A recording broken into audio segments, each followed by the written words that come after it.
चलिए जानते हैं झारखंड की न्यूज़ सिर्फ 10 मिनट में। पर अभी तक चैनल को सब्सक्राइब नहीं किया है तो सब्सक्राइब कर लें। नई दिल्ली में संसद का बजट सत्र आज से शुरू हुआ है। सत्र की शुरुआत राष्ट्रपति के अभिभाषण से हुई, जिसमें सरकार की उपलब्धियां और आने वाले वर्ष की योजनाओं का उल्लेख किया गया है। वित्त मंत्री ने बताया कि इस वर्ष का बजट आम जनता, किसानों और मध्यम वर्ग को राहत देने पर केंद्रित रहेगा। विपक्ष ने महंगाई और बेरोजगारी के मुद्दों को प्रमुखता से उठाने की बात कही है। संसद भवन में बाहर सुरक्षा के कड़े इंतजाम किए गए हैं। राजनीतिक विश्लेषकों का मानना है कि यह सत्र कई महत्वपूर्ण विधेयकों के कारण बेहद अहम रहेगा। सरकार डिजिटल अर्थव्यवस्था, स्टार्टअप प्रोत्साहन और हरित ऊर्जा पर विशेष ध्यान देने की तैयारी में है।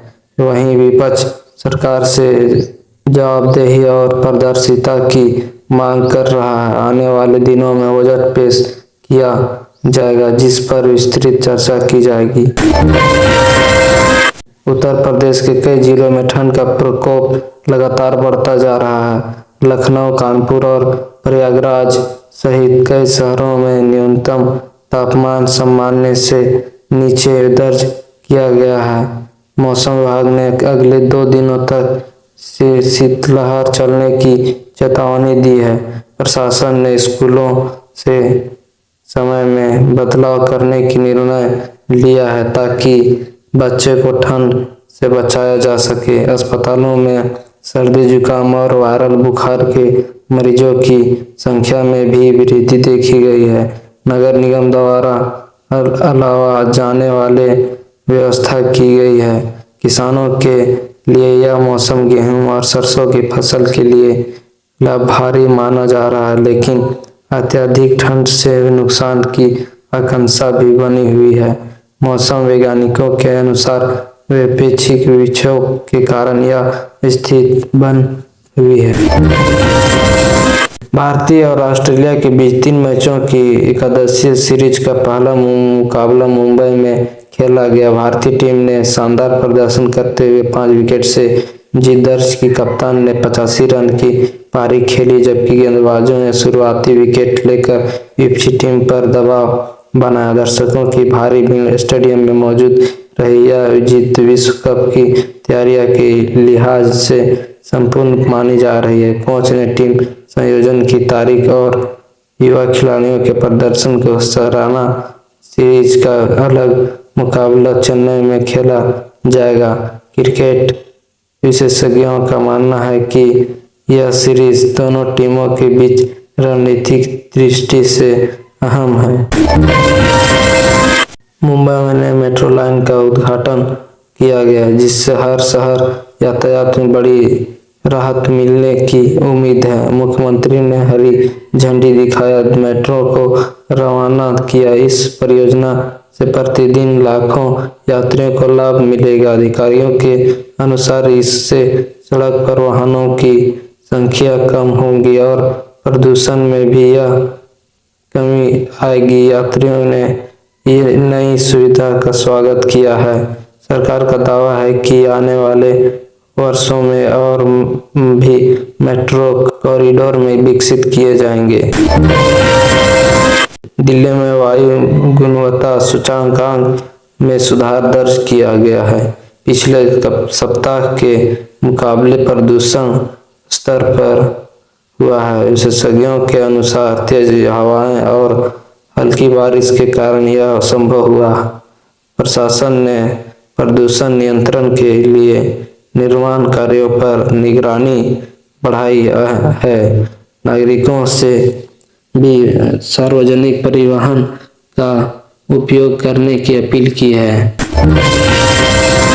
केंद्र सरकार ने किसानों के लिए नई सब्सिडी योजना की घोषणा की है। इस योजना के तहत छोटे और सीमांत किसानों की सस्ती दरों पर बीज और उर्वरक उपलब्ध कराए जाएंगे। कृषि मंत्री ने बताया कि इससे किसानों की आय बढ़ाने में मदद मिलेगी।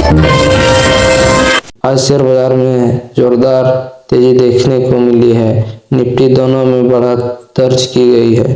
विशेषज्ञों का कहना है कि विदेशी निवेश और सकारात्मक वैश्विक संकेतों के कारण बाजार में उत्साह है।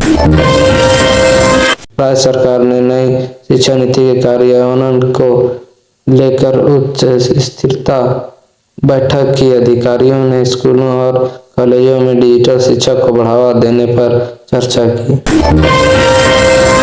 भारतीय रेलवे ने नई एक्सप्रेस ट्रेन सेवा शुरू की है, जिससे यात्रियों को तेज और सुविधाजनक यात्रा का लाभ मिलेगा।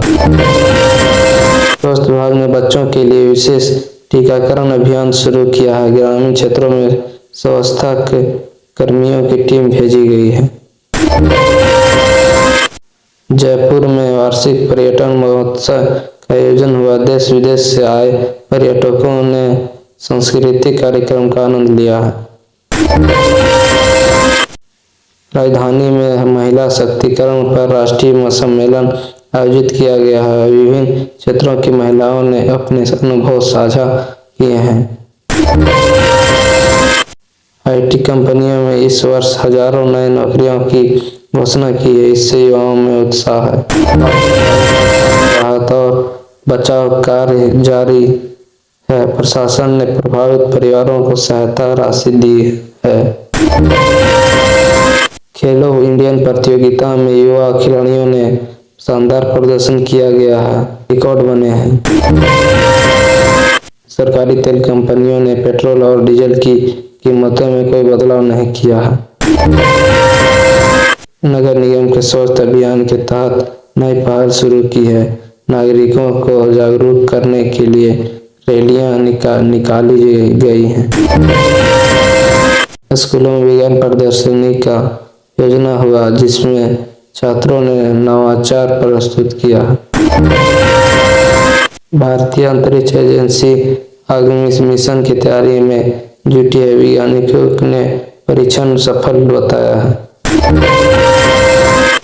बैंकों ने डिजिटल लेन-देन को बढ़ावा देने के लिए नई सुविधा शुरू की है। नई राष्ट्रीय राजमार्ग परियोजना को मंजूरी मिली है, जिससे व्यापार को गति मिलेगी। पर्यावरण संरक्षण के लिए वृक्षारोपण अभियान चलाया गया है। सरकार ने युवाओं के लिए स्टार्टअप प्रोत्साहन योजना की घोषणा की। स्थानीय सभागार में सांस्कृतिक कार्यक्रम आयोजित किया गया। कलाकारों ने मनमोहन प्रस्तुतियां दी। जल संरक्षण के महत्व पर कार्यशाला आयोजित की गई है। विशेषज्ञों ने पानी बचाने के उपाय बताया है।